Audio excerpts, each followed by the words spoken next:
welcome to Scorched Earth and a general reading for the sign of Cancer, Sun, Moon or Ascendant for the month of August 2023. I almost said 2021 there, how odd. I hope you're well and I hope you enjoyed your birthday. I'm using the Night Sun Tarot for you today. This deck is getting such a battering this week, I can't even tell you. So, before we begin, if the reading resonates with you and you'd like to go a little bit deeper, there will be an extended that you can access at the end. That is the first link in the description box. Second link in the description box is to my private community, the Order of the Phoenix, over on the Circle platform. You can get access to all of the extended content for no extra cost, and you get to hang out with an extraordinary group of people.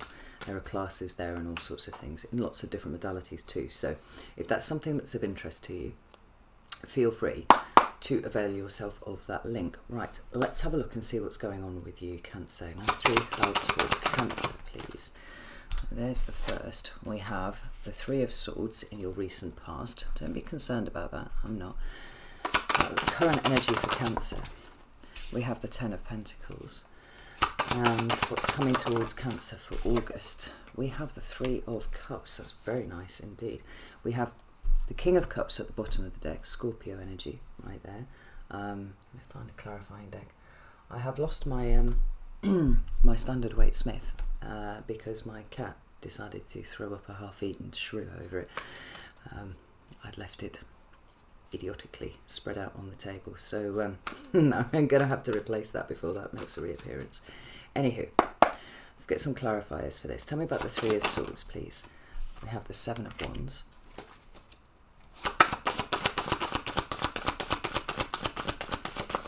And we have the King of Wands. I like that, actually. I knew there wasn't anything to worry about that. Tell me about the 10 of Pentacles, please. Oh, goodness. We have the 9 of Cups. And we have the Magician, because you are a fucking magician, Cancer, as we've already established.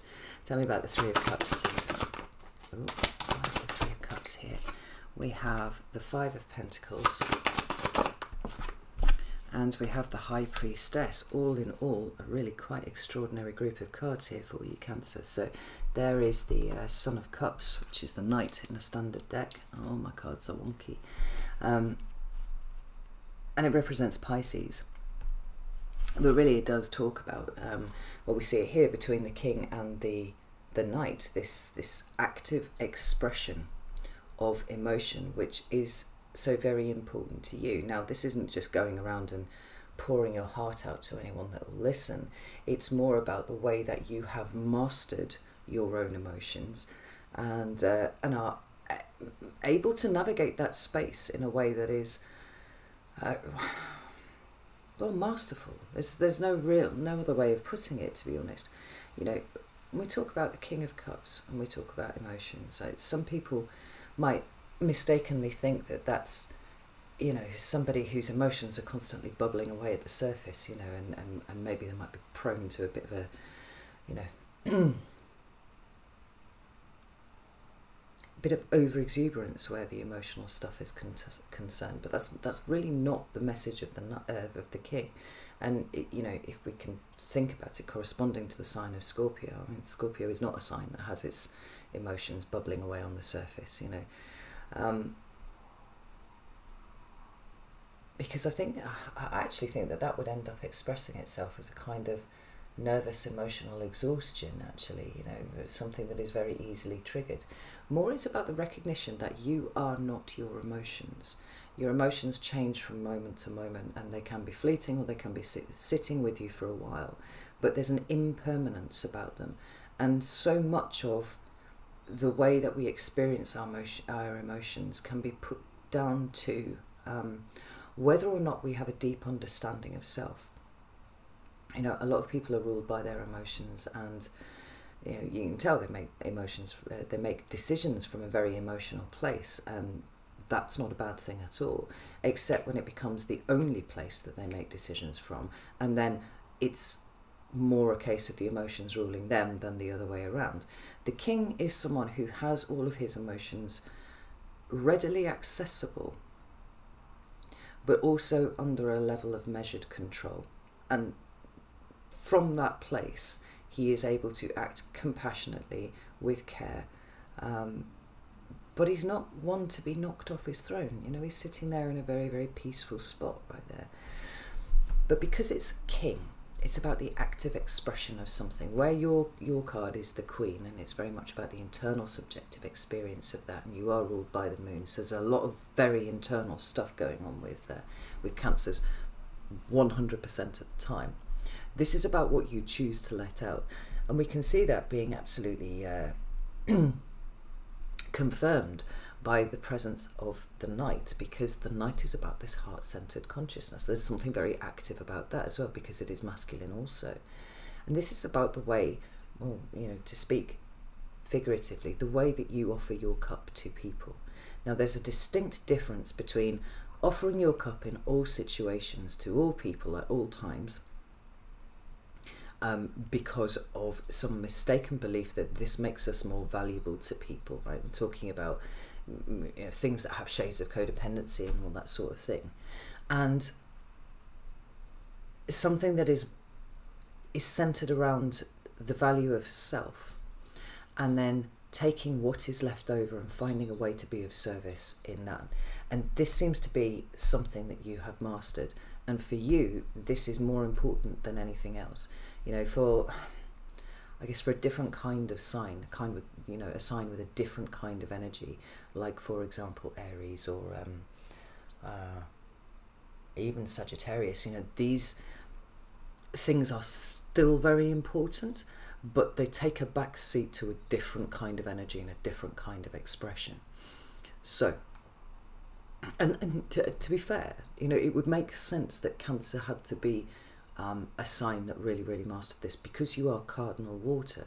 You are literally pointing the direction for everybody else to follow. Well, you're pointing your own direction, and whether other people follow or not is a different thing. But there's the initiation that we associate with cardinal signs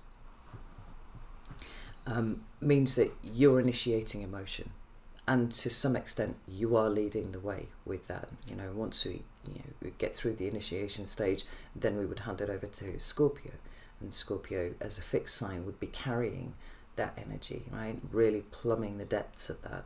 And then we go to Pisces, which is much, I don't want to say lighter, because actually Pisces sometimes can be canny fucking dark actually, but there's that mutability, right? So we're getting ready for the ingress into a new sign and a different kind of energy.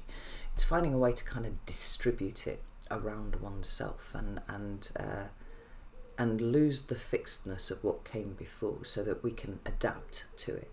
So this is really, really positive, and it makes a lot of sense for the kind of cards that we've seen representing your energy over the last couple of months. It feels like there's been a huge emotional breakthrough for you, and as a result everything changes. Now when we come here, we've got that Three of Swords, and you know that it's a difficult energy, but I do not feel like it's a newly arrived energy at you. I mean, in the first instance, it's actually in your recent past here, and I don't think there is something in your recent past that broke your heart more. Oh, except for some of you. I've just been corrected on that. Okay, we'll put that to the side and we'll talk to that in a second. For most of you, this feels actually more reflective. It feels like an understanding of where you have been and where you are right now, and an opening up to the possibilities of where you might go in the future, because it feels like your whole mindset has shifted, particularly in regard to the way that you respond to your own personal pain. You know, most of us are guilty of carrying around pain associated with any given situation for a considerable amount of time after that situation has ended, right? It scars the soul in some sort of way, it feels. Maybe it's not the soul, right? It scars the mind, it scars the heart. And we make the mistake of interpreting every situation that is in front of us in light of previous pain that we have experienced. So when I say there's a kind of reflective energy on this, it's understanding not only the extent to which we have been pained by things in the past, but there's a kind of prodding around of it too. I wouldn't necessarily say that it feels welcome to you or in some way, you know, a gift, although that might change in the future. More it's, well, this is where I was, and here's where I am now. And actually, I'm incredibly grateful that I'm here now. I was listening to actually a really interesting podcast with Dr. Andrew Huberman last week, and it was actually ostensibly about dopamine detox and whatnot, which is quite interesting for me as someone who has a dopamine deficiency. And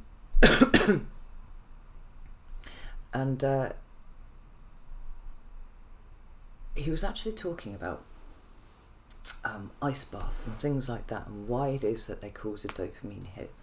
This is because they initiate a pain response in the body. Now, the dopamine does not come from feeling the pain, it comes from the cessation of the pain. And in that moment, the difference between being in pain and not is so significant that it actually boosts the release of this chemical in your brain. You're like, oh, holy shit, I feel amazing. It's not because of what you put yourself, the pain that you were sitting in, it's about the release of the pain. And I found that really, really interesting as somebody who does this kind of work and has been blathering on for years now about this notion of us all having, you know, a point of neutrality like this. And we kind of fall off here and we go down here and we're like, oh God, we're such fuck-ups, everything's so fucking terrible. Why can't we just sort our shit out? Why can't we be, you know, like everybody else? Why does nobody love us? Why are we so awful, right? We really kind of hang around down here in the really negative stuff. And then as we begin to change and as we begin to grow and evolve and all that kind of thing, we kind of bring ourselves back up here. And I always said that if you have experienced life down here, then polarities and whatnot dictate that you can experience life up here. And I thought it was a really interesting way for neuroscience to explain a phenomenon that I have seen for a very long time, and that is, if you've been hurt up here, it feels fucking amazing to be up here. If you go along your life never really being uncomfortable, never really having to struggle, never really having to suffer, you kind of wobble along this centre line here. Nothing's too awful, but correspondingly nothing is too good either, right? It seems to me that it is unlikely to live a life that feels fully emotionally fulfilled when you're bobbling along at this kind of depth here.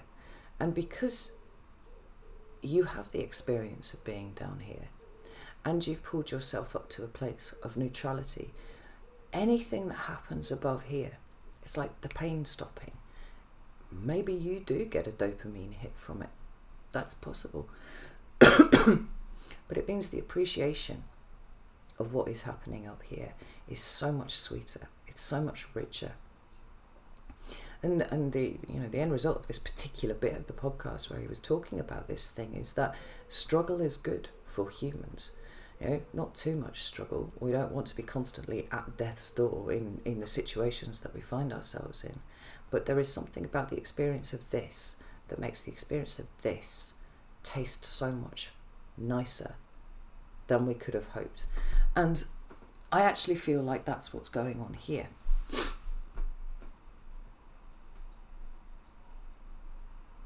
It's a consideration of the pain. It's a consideration of where one has been. Excuse me. And the energies that you put into getting yourself out of that. Now, the Seven of Wands, normally talks about...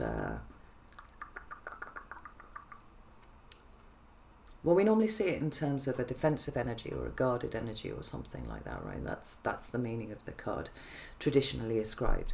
But the Wild Unknown interprets this slightly differently. Right? This is another Leo card, and you've actually got double Leo going on here. I can't remember what planetary association it is. But the Five of Wands is Saturn in Leo.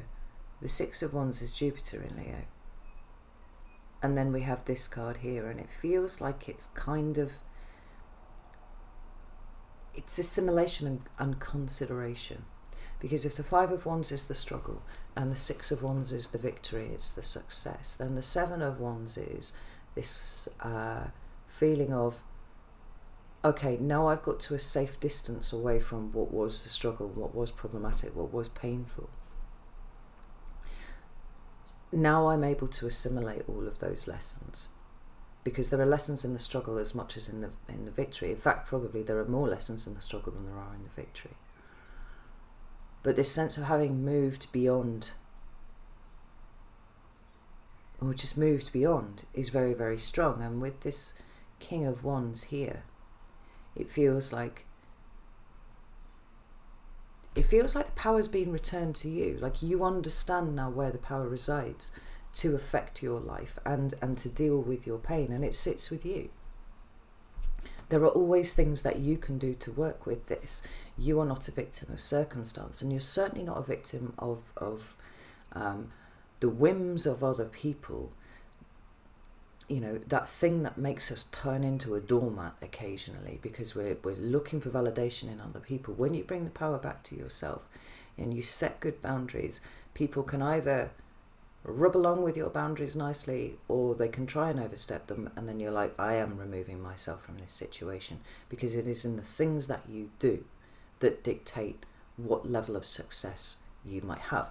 And I feel like you've got that lesson really firmly embedded in your mind now. Now, I did say that for a small percentage of you, there is something that has happened recently.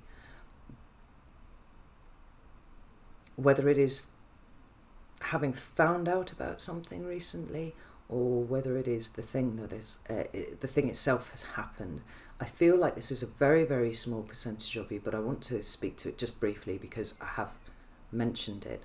You know, the Three of Swords is, it doesn't make sense for it to mean what it means in terms of emotional pain. If you're looking at the suit that it represents and saying, right, because why wouldn't it be a Cups card? It makes more sense for it to be a Cups card. This is a whole conversation that I had with myself once, until I came to this idea that the true pain comes from the point where information hits your heart, right? There's some sort of connection that is made here. And it doesn't have to be somebody coming and telling you that your significant other is cheating on you, right? And that being the moment when your heart breaks. Although that would be a good example of something like this happening. Sometimes it's just about the connections that we make in our brain. You know, I was doing a personal reading yesterday. I was talking to someone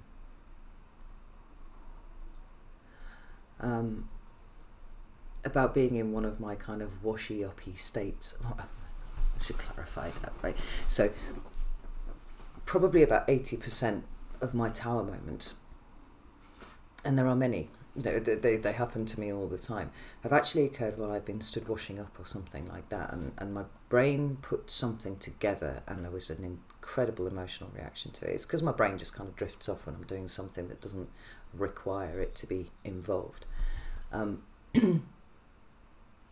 And in light of those new connections that are made and what that means, you know, as a result of that, everything is different, everything is changed. And I think the essence of the Three of Swords is that moment where heart and head meet, and in the light of it, everything is changed. We are now pained where we weren't pained 30 seconds ago, you know. But again, the same meanings seem to flow from that. So even if this is something that you have experienced in the recent past, there's been some sort of meeting of head and heart that has left you a little bit like, huh, you know how to work with this now. And rather than becoming completely engulfed by your emotions, like, you're practicing this kind of energy here. And it's like, right, okay, well, I know what to do about this to make me better. I know how to light a candle in the dark so that I can illuminate my way forwards. Yeah? It's really, really positive energy, actually, Cancer. It's very evolved. I like it a lot. So when we move into your current energy, we have the Ten of Pentacles, the Nine of Cups, and the Magician. What a fucking incredible combination that is right there. Because what we have is a combination of Well, let's run through the cards in order, right? The Ten of Pentacles can talk about material fulfillment, right? It has a side meaning of inheritance and things like that. But truly, it seems to talk to what we have invested in to such an extent that it becomes our place of security and stability. It is the ultimate goal of the Ace of Pentacles to eventually turn into a 10, right? There's it reaching its full potential. It is an acorn planted, which, you know, I don't know, 30, 40 years later, is then itself capable of producing acorns and reproducing itself to, you know, to an incredibly, what's the word that I'm looking for? Well, it's just the increase of an exponential rate, right, you know? And if every single one of those acorns were planted, from it, a new oak tree would grow, right? So that's what the Ace of Pentacles wants to do, and we've got it here. But it can also represent things like our core values and things like that. I feel like it's kind of speaking more to what it is that we are setting out to achieve. We don't see the ace here anyways, anywhere. So it feels like this is something that is already past the seeding phase, and we're now looking to what it is that we want to achieve, like what is the culmination for us. And we're doing it with reference to the Nine of Cups. Now the Nine of Cups is sometimes called the wish card, which is cool.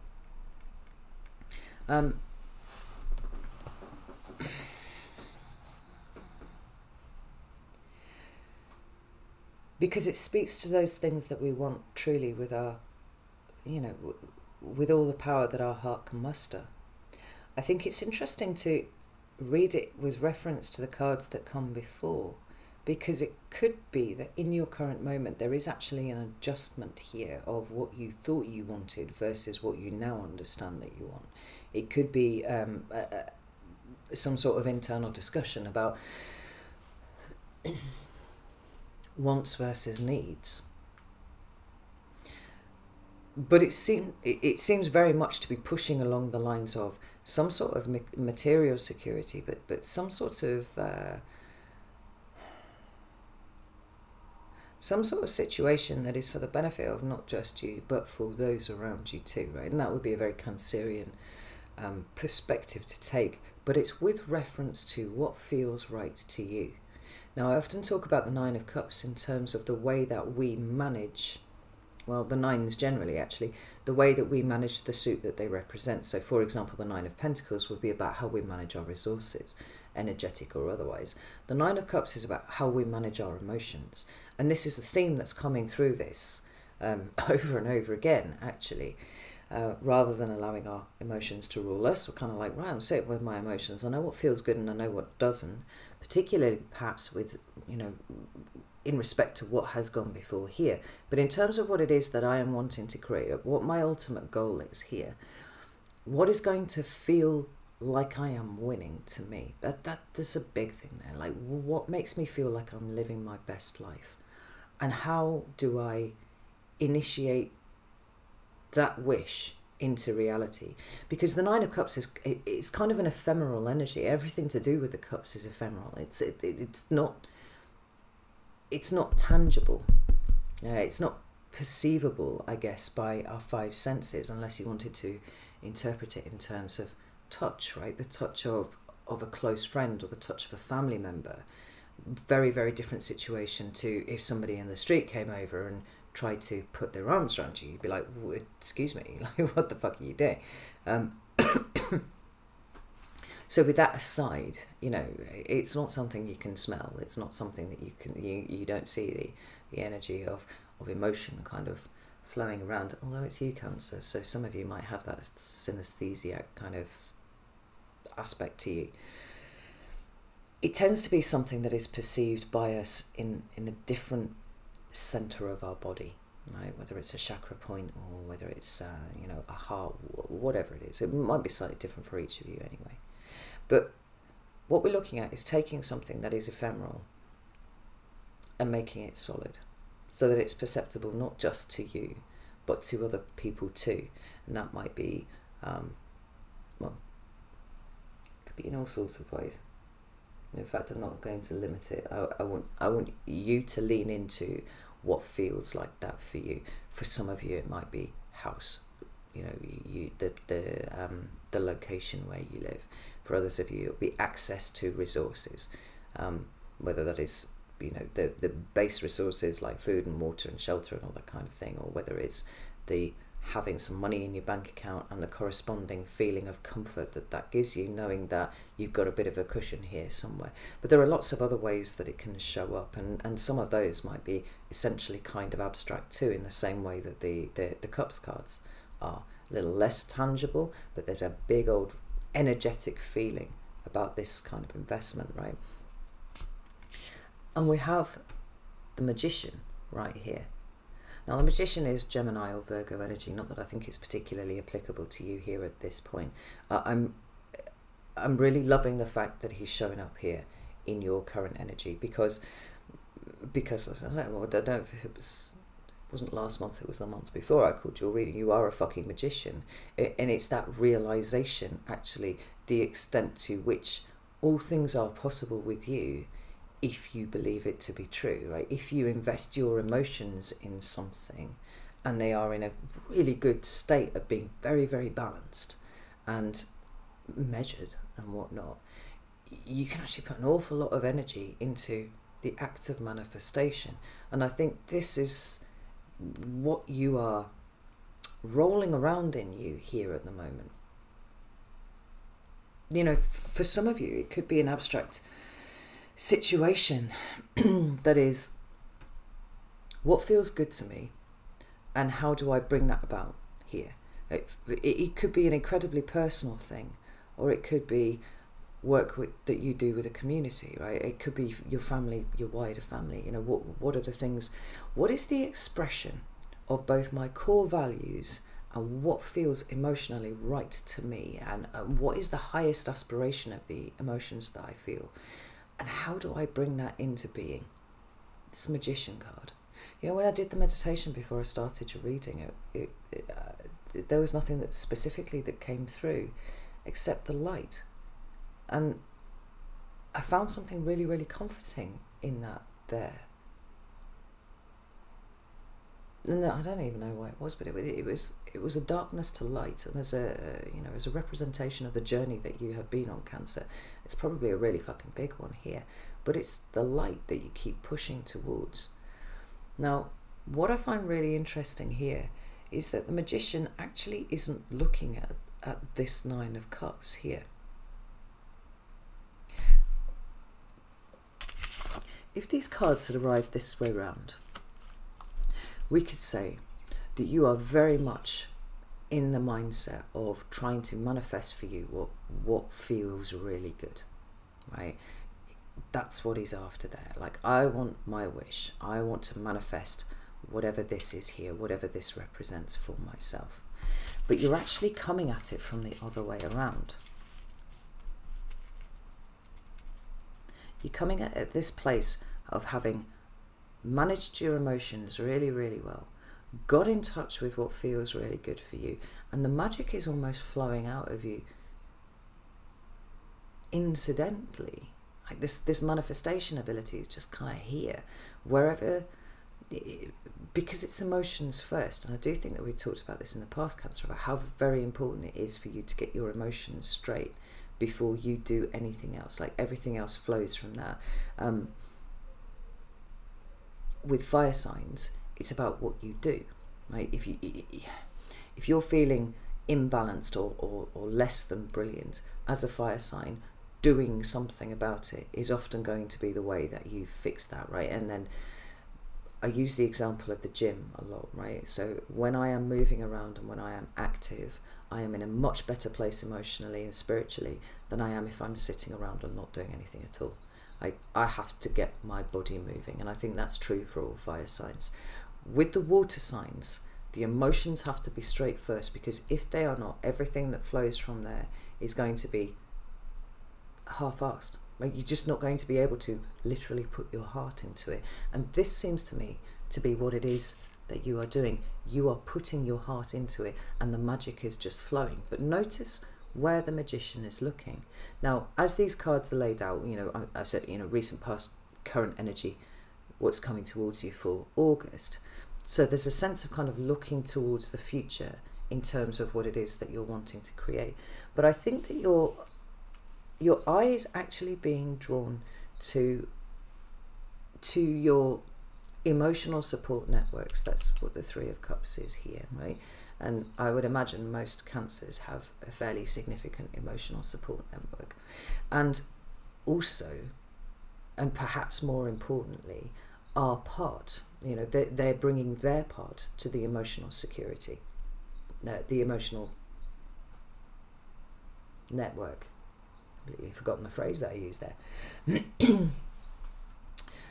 To put it simply, Cancer, it seems to me like, because this manifestation energy seems to be flowing through you really quite easily at the moment, you appear to be absolutely turning your attention to others, right? Other people around you that, you know, form part of a community that is important to you in some way, has some sort of emotional significance to you, because the water's flowing all over this here. And more specifically, I notice sitting between these two big cats. And cats are always symbols of awareness, right? Hyper awareness. We've got the Five of Pentacles. Now, I don't think that there's much that you need to do for yourself this month. Instead, where your attention seems to be going is on how to help other people in your network, whether those are family or friends, or maybe it's even work colleagues if they're close enough, you know, the people that form solid nodes of your emotional support network. Trying to work out how to bring some of the magic to them. Because in the Five of Pentacles, what we have essentially is poverty. Now, because the Pentacles for me are energetic currency, we're not necessarily talking about financial poverty, although that is absolutely also one of the indications of this card. We're talking about people who are sad, people that you care about, people who are part of your network, your community, who are for whatever reason in a state of poverty at this point. Now, I like to think about the Five of Pentacles as like the lower rung of well, it doesn't have to even be the lower rung, but the lower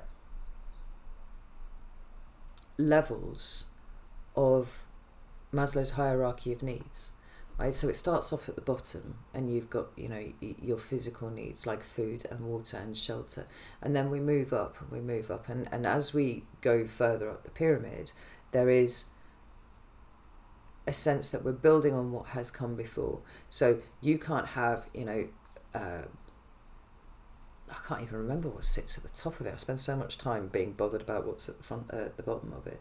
But it's things like emotional security and feelings of safety and all those sorts of things are up there, right? It's very difficult to muse on those when your basic stuff is out of whack, right? If you don't have somewhere to live, then likelihood is that you're not thinking about spirituality or any of those sorts of things, right? Your psychological needs. It's like, where the fuck am I going to sleep tonight? If you don't have any food in the cupboards, then thinking about your spirituality is probably not going to distract you sufficiently from your rumbling stomach, right? Or this, you know, maybe it's even the way that you're starting to look because you're losing loads and loads of weight. And the same with water as well, right? My partner, interestingly enough, gets triggered like nothing I've ever seen before if he's thirsty. It's the most bizarre thing. It's something that we see a lot of, you know, with people who are actually hungry. My daughter gets hangry. My eldest daughter, if she doesn't have food in her belly almost constantly, actually, she starts to get very, very agitated and she loses her shit, right? That emotional stability just disappears immediately. Actually, it's with both of my daughters, and there will be points where I'm just like, I'm not going to talk to you, I'm just going to shovel food at you, and then we can have a conversation afterwards. With my partner, it's thirsty. If he gets thirsty, he gets really twitchy and agitated. Anyway, those are the material basic needs that sit at the bottom of that pyramid. But because these are energetic as well, we can be looking at other deficits, we can see emotional deficits, we can see spiritual deficits, right? What it means essentially to me is an awareness of people who are important to you that for whatever reason are not having their basic needs met, whether those are physical and material, whether they are emotional, or whether they are spiritual. You know, a lack of care can be a Five of Pentacles kind of situation there. You know, somebody who's kind of sitting and feeling isolated and feeling like they don't have people to talk to, they don't have someone to you know, share their difficulties with. And the thing is, you seem to be coming from such a stable and powerful place here that it's almost like you don't really need to put any more effort into that for yourself. What you're more concerned with is how you can utilize this energy for the benefit of other people.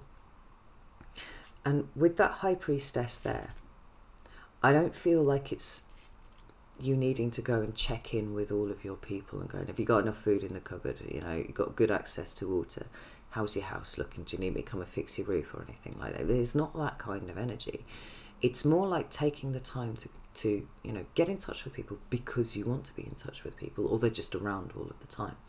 And using your higher state of awareness to know whether there is something wrong with someone or whether they're okay, you know, and being able to intuit what that is, and then also by extension intuit what it is that they need in order to try and bring this level of poverty a little bit further up. You know, for some people, because this can also indicate a fear of that, you know, we could be having people who are under really, really high levels of stress because maybe they're not earning enough money, or maybe their bills are going up, you know. Fucking hell, I'm looking at my electricity bill for the last year, absolutely fucking disgusted. It's insane.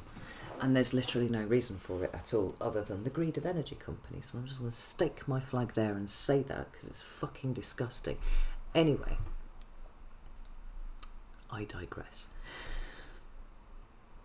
The month of August for you, it seems to be looking around and seeing where the need is. And I love this for you, Cancer, because the deep desire of Cancer is to be of service. We know that, right? But a lot of the things that we've been talking about in the last 4 years, my channel's been running for 4 years, can you believe it? Holy shit. A lot of what we've been talking about in the last 4 years is about learning to discern the difference between being of service and, you know, the state that most of us, and I'm going to say us because my Venus is in Cancer and it's been a very educational placement. Turn ourselves inside out because we are chasing something that we can never get, right? It's almost like an insatiable need. We need the validation of other people. We need them to look at us and give us that pat of approval or a smile or something that makes us feel like we are valid and worthy. What's changed for you is the way that that feeling is generated. It is coming from the inside out. And when it comes from the inside out, with all of the magic that that involves for us, we've got stuff left over. You know, our cups literally runneth over. Are we going to waste all of that? Or are we going to direct it towards people who actually need it? I mean, August feels to me like it's a month filled with opportunities for you to experience this from a really, really healthy place and see how exponentially increased the amount of energy and power that you have to give is when you have done the work of owning your own shit and allowing the emotion to come from the inside out. This is absolutely profound, Cancer. And, you know, if you're kind of sitting there thinking, well, I wanted to do stuff for myself, it's not saying that you're going to be walking around and you know, healing the poor and all that sort of stuff, and your desires don't get a look in. But I think it's going to be a pattern that you see over the course of August, and it's going to be something that actually gives something back to you, right? And it's not taking away from you, because you're not touching anything that you need in order to be functioning. You're using the overflow, and it's making a real difference to people this month. It's like a light going on in your head. I mean, it's really, really powerful. you know, I haven't really mentioned anything about the nodes shifting. I think it's happening literally today as I'm recording this, I believe. And we have the nodes moving from Taurus Scorpio to Aries Libra. And Libra is the collective, it's the we, it's everybody else. I mean, it's justice and fairness and all those kind of things as well. But as set against Aries, it is the I versus the we. Not in a combative way necessarily, but it's like what I need versus how I'm going to show up over here and what I'm going to do about it. Now, I've made reference, I've said it a number of times actually, and I think I made reference to it in the shadow video specifically, that a lot of what has been passing for compassion and empathy and, you know, mutual support and all that kind of thing over the last 3 years has actually been weaponized versions of those, and what we have not seen is a true expression of that. What we've seen is it being used against people, and it's created more division and more strife than ever. Particularly when it's valuing the, you know, the good of the collective over anything to do with the individual at all. It's very easy to feel shortchanged by that kind of situation. What you, Cancer, seem to be initiating to me is the kickback against that. Right? So it's not weaponized compassion and it's not weaponized empathy. It's the true depictions thereof. And what I said at the start about you being cardinal water and about you actually showing everybody else what this is supposed to look like, I feel like August is full of this for you. Ways in which you can truly be of service in the ways that it matters. And what that gives back to you. Like in the first instance, it might just be a little warm, fuzzy feeling inside. But this is amplifying your energy, because like throwing a rock into a pond, like there's a ripple effect. And your actions affect other people.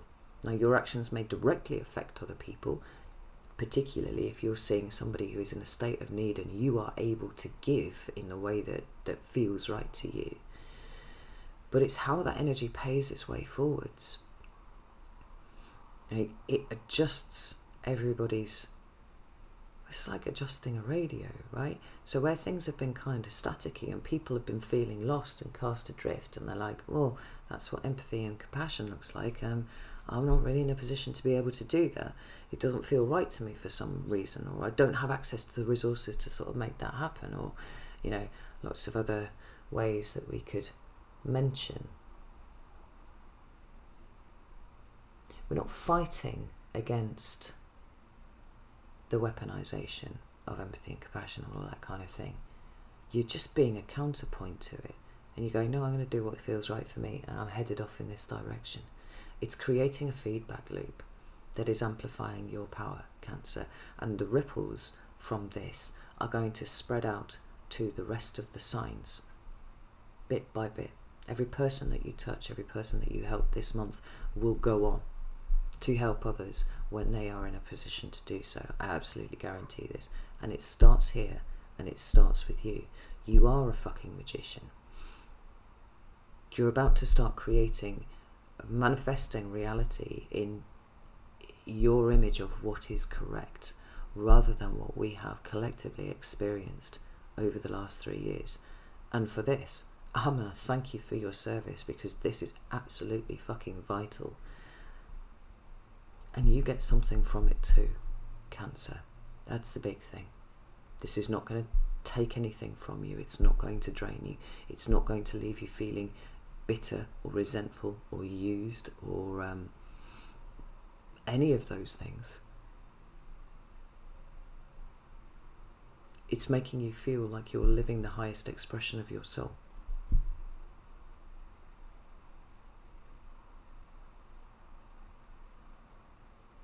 Talk to people this month, Cancer. Like your little antennae, just tune in. Pay attention to what is said, but pay more attention to what is not said if there are gaps that are left, you know? It's a big month for using your intuition and allowing it to guide you where you need to go, because it'll take you to where you're most needed. and it will give you something that is so fucking fulfilling.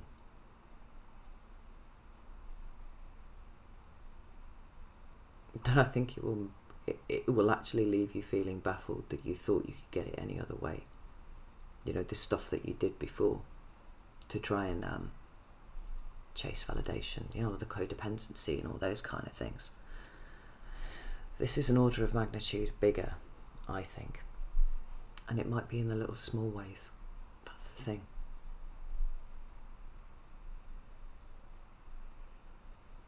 Sometimes the small things that we do can make the biggest difference to people, and I think that you're going to experience what that feels like all month because you are in a position to do so. And I think it's everything to you. So I'm going to go over to do the extended now. You can either join me on Vimeo or Circle if you would like to see the extended and dig into this a little bit more. If not, and this is where we part ways, that's absolutely fine as well. I am actually quite humbled by this reading and quite humbled by your power and the way that you are choosing to express it. It's inspirational, Cancer, and I'm here for it all fucking day long. I'm going to sit and be your cheerleader from the side. I'm going to waving my pom-poms around. This is excellent. It's really, really good stuff. So if you're not coming over to the extended, know that I am incredibly proud of you, and I am so very fucking grateful that you are out here in the world doing what you are doing, because the collective needs it. Individual people need it. We all need it. And we'll all be paying attention and following your lead on this one. So, know that I love you all very, very much, and I'll see you soon.